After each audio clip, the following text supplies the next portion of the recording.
Manchester City didenda Premier League. AC Milan resmi rekrut Strahinja Pavlovic. Here we go, AS Roma datangkan Artem Dovbyk. Here we go, PSG dapatkan Joao Neves.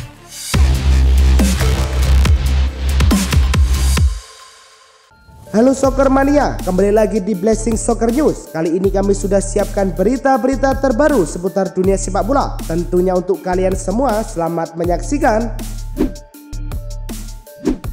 NASA tengah mengerjakan program ambisius Artemis yang bertujuan mengirimkan manusia ke bulan lagi untuk pertama kalinya sejak 1972. Untuk misi ini, kebakaran Antonio Pintus amat diperlukan. Menurut The Athletic, selama agenda pramusim Real Madrid di Amerika Serikat, insinyur asal Spanyol Carlos Garcia Galán yang terafiliasi dengan NASA diundang menghadiri sesi latihan Los Blancos di Houston. Metode latihan yang memadukan teknologi mutakhir dengan analisis data yang cermat menjadikan Pintus sosok yang amat dihormati dan dikagumi, tak cuma di antara para pemain tetapi juga oleh para ilmuwan di NASA. Ex-pelatih Liverpool Jurgen Klopp dikabarkan sudah menolak tawaran melatih timnas putra Amerika Serikat karena masih ingin menikmati periode istirahatnya. Dan sekarang, bekas pelatih Borussia Dortmund tersebut meredam segala spekulasi bahwa ia bisa menjadi penerus Gareth Southgate yang juga mundur setelah timnas Inggris dipecundangi Spanyol di final Euro 2024. Untuk saat ini, saya belum tidak mempertimbangkan tawaran apapun dari klub maupun tim nasional. Mungkin beberapa orang masih belum mengetahui pendirian saya, ujar Klopp dikutip dari Diario AS.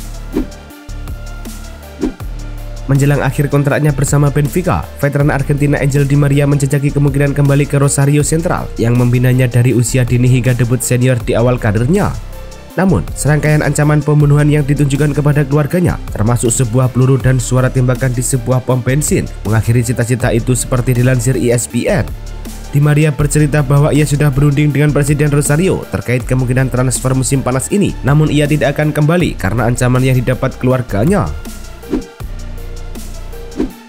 Hasil pemeriksaan medis Leny Yoro sudah keluar. Hasilnya dikabarkan cukup mengembirakan. Sang bek mengalami cedera otot, namun cedera ini dikabarkan tidak serius dugaan awal.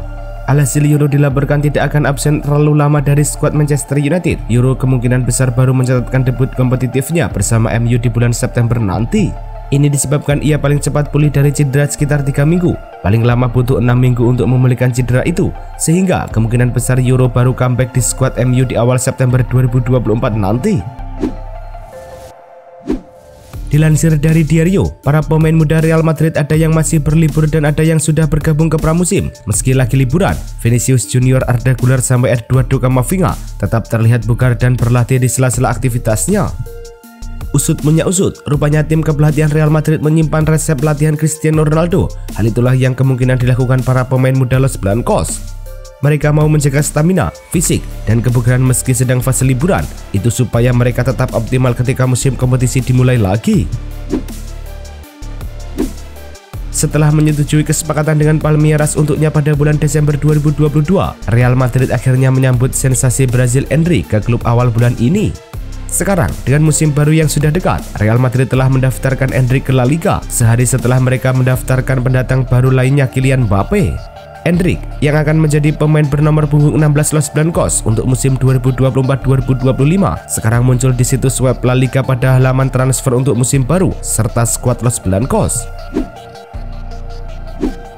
Proses pembelian Gavi berjalan sangat positif. Setelah menjalani operasi dan tetap intensif, pemain muda berusia 19 tahun ini telah kembali menjalani latihan ringan dalam beberapa minggu terakhir. Proses pemulihan ini menunjukkan kemajuan yang signifikan dan Barca kini optimis bahwa Gavi akan bisa kembali ke kondisi optimalnya dalam waktu dekat. Pelatih baru Barca Hansi Flick sangat menantikan kehadiran Gavi. Flick mengakui betapa pentingnya peran Gavi dalam timnya dan ketidakhadirannya musim lalu sangat dirasakan oleh seluruh tim. Manchester City didenda lebih dari 2 juta pound sterling oleh Premier League karena melanggar aturan yang kurang diketahui terkait kick-off dalam 22 pertandingan terpisah. Denda ini mencakup pelarangan yang terjadi selama 2 musim sebelumnya, yakni musim 2022-2023 dan 2023-2024. Dalam kasus City, 18 dari 22 insiden terjadi karena penundaan dimulainya kembali pertandingan setelah babak pertama berakhir, sedangkan 1 insiden melibatkan penundaan kick-off dan dimulainya kembali pertandingan setelah jeda. Liga Premier menjelaskan bahwa denda ini dikenakan untuk memastikan bahwa seluruh 380 pertandingan di Premier League di seluruh dunia disiarkan sesuai jadwal yang ditetapkan. Menurut The Athletic, Nico Williams siap memperpanjang masa tinggalnya selama 1 tahun lagi dengan klub basket tersebut dengan persyaratan yang lebih baik yang akan mengikatnya di klub tersebut hingga tahun 2028. Dengan keputusan ini, harapan Barcelona untuk mendapatkan Williams pada musim panas ini mengalami pukulan telak dan klub Catalonia tersebut harus mencari alternatif lain. Komitmen Williams terhadap Athletic dipandang sebagai penundaan rencana jangka panjangnya yang sejalan dengan aspirasi karir dan kesetiaannya kepada klub masa kecilnya.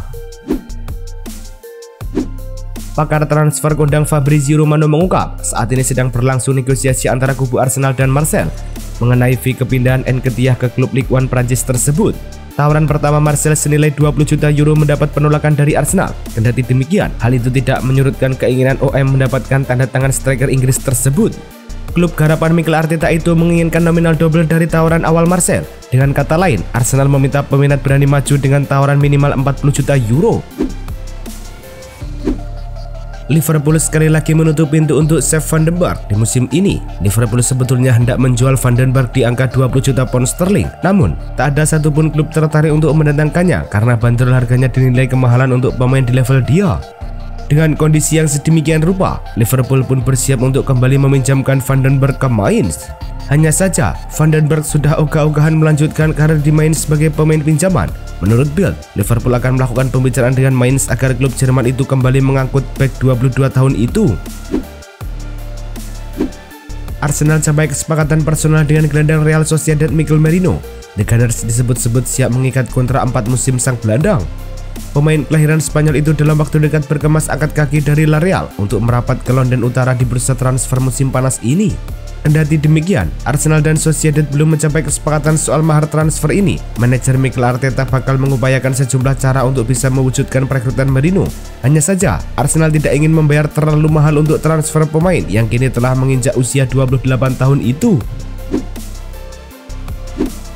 Adrien Rabiot telah mengumumkan kepergiannya dari Juventus di bursa transfer musim panas ini. Seiring kontraknya berakhir di penghujung bulan ini, Rabiot mulai membidik destinasi baru buat kelanjutan karirnya. Manajemen Bianconeri sejatinya berharap agar Rabiot menaikkan ekstensi kontrak. Namun, pemain Prancis itu mantap untuk angkat kaki dari klub Turin di jendela jual beli pemain kali ini. Kepergian Rabiot dari Juve memantik spekulasi mengenai masa depan dia. Kini namanya dikait-kaitkan dengan pintu klub-klub top Liga Premier Inggris, yakni Manchester United, Liverpool, dan Newcastle United. Ketertarikan Juventus terhadap Karim Adeyemi mendapat sambutan positif dari pihak pemain. Menurut laporan Tuttosport, Adeyemi dan Bianconeri telah mencapai kesepakatan verbal. Adeyemi sepakat menandatangani kontrak jangka panjang berdurasi 5 tahun. Winger berumur 21 tahun itu pun bakal mendapat gaji sebesar 3,5 juta euro setiap musimnya. Kepindahan Adeyemi ke Juventus kini hanya tinggal menunggu lampu hijau dari Borussia Dortmund. Media-media Jerman melaporkan Der BVB hanya bersedia melepas Adeyemi apabila mendapat tawaran di angka 40-50 juta euro. CEO Sassuolo Giovanni Carnevali mengatakan tidak akan menghalangi kepergian Domenico Berardi. Akan tetapi, Carnevali meminta Berardi untuk fokus menjalani masa rehabilitasi cedera dan tidak terburu-buru mencari tim baru. Berardi saat ini tengah menjalani proses pemulihan cedera lutut serius yang ia derita pada Maret lalu. Berardi kemungkinan baru bisa kembali merumput pada Oktober atau Agustus 2024. Sassuolo tidak begitu saja melepas Berardi, mereka hanya akan melepasnya apabila mendapat tawaran bagus karena Berardi merupakan salah satu sosok pemimpin di tim. Di musim panas ini, Rafinha memang ramai dikabarkan akan pergi dari Barcelona. Rafinha dikabarkan akan pindah ke Arab Saudi. Ada beberapa klub Saudi Pro League yang berminat pada jasanya. Namun menurut laporan Fabrizio Romano, Rafinha dikabarkan tidak bergeming dengan tawaran tersebut. Ia menolak untuk pindah dari Barcelona. Rafinha sama sekali tidak punya keinginan untuk cabut dari Barcelona. Ia masih bahagia bermain untuk Barcelona. Ia juga siap bersaing dengan para penyerang Barcelona lainnya. Jadi ia sudah mantap untuk tetap bertahan di Barcelona. Arsenal awalnya berencana untuk menjual Aaron Ramsdale, namun rencana mereka itu tidak berjalan mulus. Ini disebabkan Ramsdale tidak laku dijual. Pasalnya The Gunners membandrol harga yang kelewat mahal untuk sang kiper. Dengan situasi yang ada saat ini, Arsenal membuka pintu bagi klub lain merekrut Ramsdale sebagai pemain pinjaman. Mereka menilai opsi peminjaman ideal bagi berbagai pihak. Sang pemain bisa mendapatkan kesempatan bermain reguler dan klub peminat tidak perlu keluar uang banyak untuk merekrut sang kiper. Di sisi lain, Arsenal bisa mengurangi beban gaji mereka. Agen Victor Osimhen buka suara terkait spekulasi masa depan kliennya. Menurut akun X resminya, Roberto Calenda mengomentari rumor bahwa Osimhen akan dijadikan alat tukar untuk transfer Lukaku. Ia menyebut bahwa kliennya bukan barang yang bisa dikirim-kirim begitu saja ke klub lain. Pada kesempatan yang sama, Calenda juga menegaskan rumor bahwa pertukaran Osimhen dan Lukaku itu adalah hoaks semata. Alhasil ia menyebut bahwa Osimhen layak diperlakukan dengan lebih baik, sehingga ia berharap tidak ada kabar-kabar bohong beredar terkait sang klien.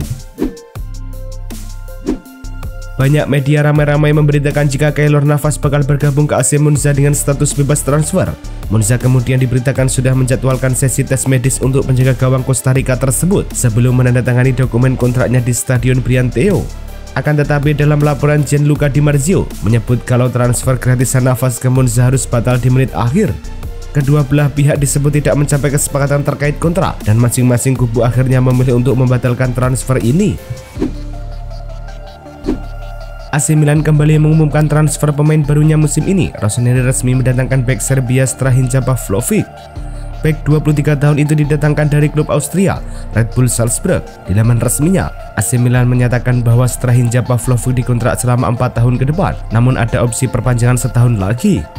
Strahinja Pavlovic kabarnya direkrut AC Milan dengan mahar mencapai 18 juta euro. Milan juga sudah langsung memberikan nomor punggung untuk Pavlovic. Nantinya ia akan memakai jersey nomor 31.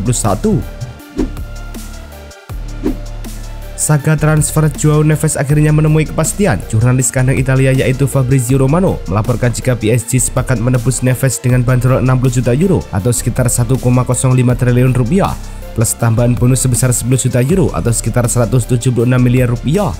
Belum cukup di situ saja, Paris Saint-Germain juga memberikan gelandang Renato Sanchez kepada Benfica, yang mana Sanchez akan dipinjamkan ke klub Liga Super Portugal itu selama 1 musim.